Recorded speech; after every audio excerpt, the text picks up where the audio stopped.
Hey, my friend, in this video, I'm gonna give you one of the most powerful, scientifically proven techniques to manifest anything you want. And this is a Neville Goddard technique that will absolutely blow your mind.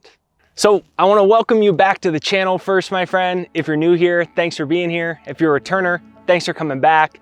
If you haven't yet, I have a gift. It's a free success hypnosis right there down below. It's jakeshypnosis.com. It's my free success hypnosis. About 1.3 million people from all over the world have used it, and every day I get these awesome stories. Oh my God, I sold my house, I made more money, I got a new job, I attracted my soulmate. And you can use it for free. All I ask is just let me know the awesome things that happen in your life from using it. Share your story right there down below. And if you're ready for today's video and you enjoy it, make sure you smash the like button, subscribe, and bell notification, and let's dive right into this. So Albert Einstein, you know that guy? He once said that I am enough of an artist to draw freely upon my imagination. Imagination is more important than knowledge. Knowledge is limited. Imagination encircles the world. And now we know this is backed by science. Tor Wager, she's the director of Cognitive and Affective Neuroscience Laboratory at Colorado University of Boulder. And she's done some pretty crazy research on how imagination affects the brain. And she summarized all of her research with this quote: "Imagination is a neurological reality that can impact our brains and our bodies." So how do we do that? We gotta hijack our brains scientifically before it destroys our future. In 2021, there was actually a study published in the Journal of Neuroscience. It was entitled "The Ventral and Dorsal Default Mode Networks Are Disassociably Modulated by Vividness and Valence of Imagined Events." Try to say that 10 times in a row. But basically what happened in this study is, so the researchers asked a group of 24 participants to imagine 16 different scenarios while they were awake in a brain scanner. So they used an fMRI machine and monitored their brains. So some of these scenarios were good, some of them were bad. So for example, they had them imagine winning the lottery for a good one. And the point of the various positive and negative prompts, according to the paper, was to evaluate the brain's way of judging whether an imagined scenario is negative or positive, and then the influence that it would have on their brains. So the participants were fed separate prompts to test the vividness of their imagination and how that affected the brain. So in the study, the participants imagined each event occurring, and then they rated them on a 7-point scale as to whether they imagined each of these scenarios as being positive or if they were negative ones. On the lowest end, being vague with no details at all. And then on the highest, it was totally vividly clear. It felt like a real reality. And then they asked them, how would you rate the strength of the emotions in this event? And then they had them anchor it as a very negative or a very positive emotion, or somewhere in between. Now, this is crazy. The researchers found that the dorsal default mode network in your brain, which spans from the brain's ventromedial prefrontal cortex and the posterior cingulate cortex, activates only during imagined scenarios that participants rate as very positive or very negative, meaning they had an emotional charge to it.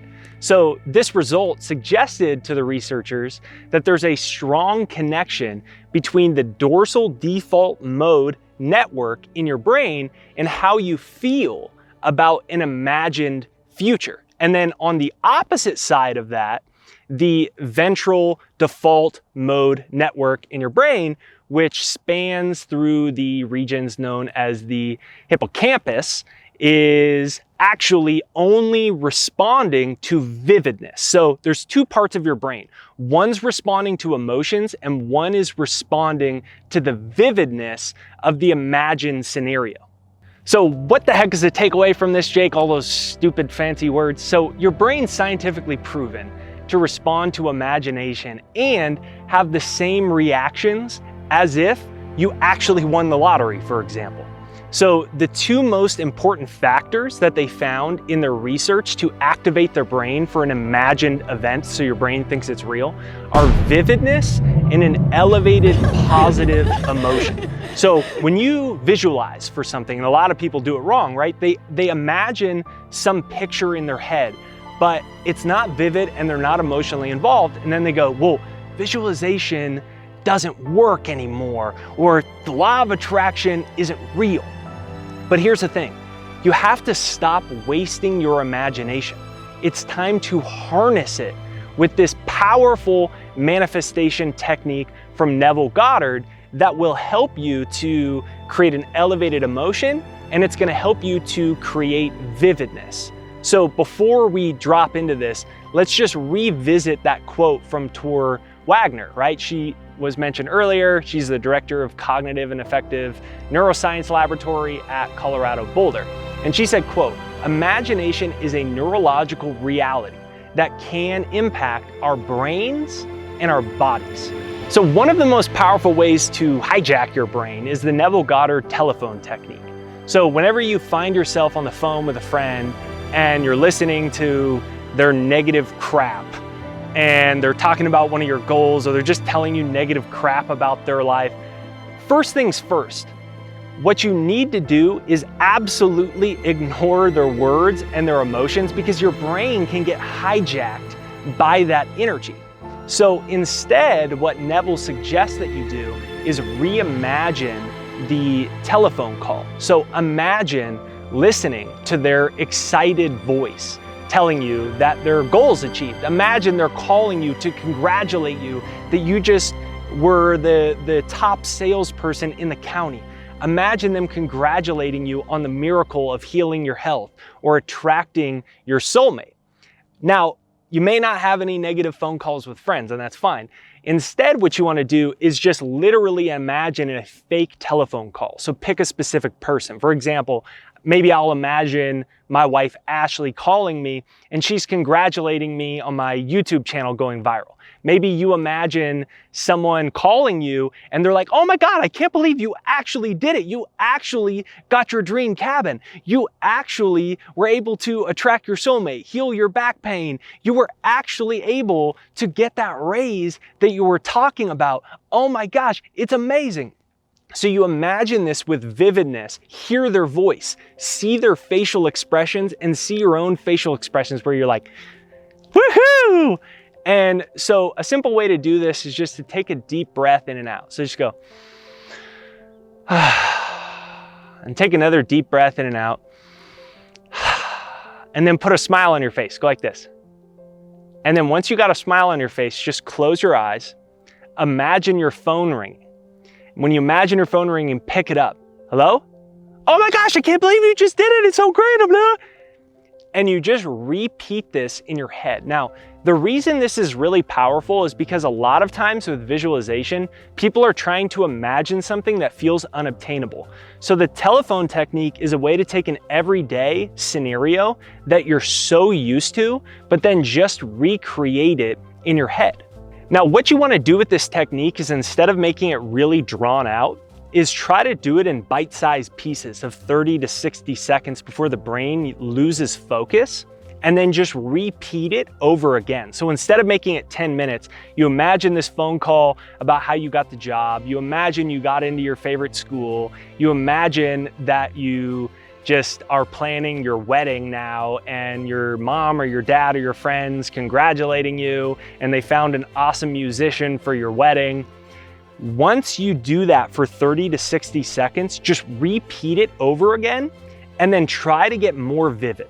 right? Because we found scientifically that vividness and elevated emotion is what actually starts to shift the brain. So then you redo it again. Can I get more vivid this time? Can I hear their voice better this time? Can I see my smile on my face better? And you repeat this 3 times or as long as it takes to feel the elevated emotion. Because the elevated emotion and the vividness combined are what activates the 2 regions of your brain where your brain will think that an imagined scenario is actually real. Now, one of the most powerful ways to do this is to lie down, plug some headphones in, listen to my success hypnosis, and then start to visualize the phone. Now, if you have trouble visualizing, hold the phone in your hand first. Hold the phone in your hand, let the success hypnosis play. It's free, it's right there down below. Go ahead and grab that. And then once you see the phone clearly with your eyes open, then close your eyes and then you can enter it. So if you love Neville Goddard, give me a comment down below that says, I love Neville. And I love to feature your success video, your success story, and make it into a future video. So if you use this technique and you have some great things come into your life, be sure to let me know in the comments right there down below. Smash the like button on this video, subscribe, and bell notification to get notified for future episodes. And be sure to check out my free success hypnosis. It's jakeshypnosis.com right there down below. And remember, you're a powerful creator of your reality. You control your brain. Your brain doesn't control you. Now, here's another video I think you'll enjoy as well. And let me know, how you feeling today? How you doing? We're out in the beautiful nature. The sun's starting to come out. I'm feeling good and I am grateful for a beautiful life.